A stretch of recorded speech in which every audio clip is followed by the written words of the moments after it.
Completed in 1906, the McFaddin-Ward House has more than 24 rooms spread over 3 floors.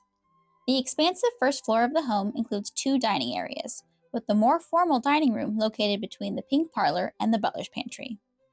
With the sizable dining area and display space for material status symbols like silver and cut glass, the dining room was central to the family's lavish entertaining, such as high society parties and teas, as well as the setting for formal family meals. Formal dining included multiple course meals, proper contemporary dining etiquette, and adult conversation.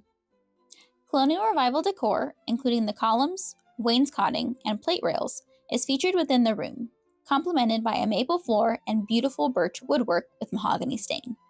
An elliptical bay window with built-in bench and upper art glass lights encompasses the west side.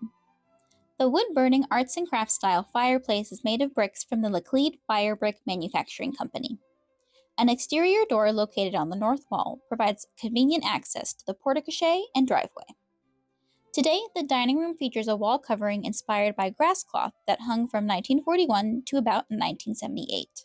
Originally, however, in 1907, there was a William Morris type wallpaper and an arts and crafts leaf pattern rendered in blue, blue-green, chartreuse, and coral on an oatmeal-colored background. The room's focal point, the magnificent mahogany dining table, can be set for up to 12. A Tiffany chandelier once hung above the table. Schedule an admission-free tour of the historic McFaddin-Ward House Museum to see the eye-catching features of the dining room in person. Call 409-832-2134 for more info.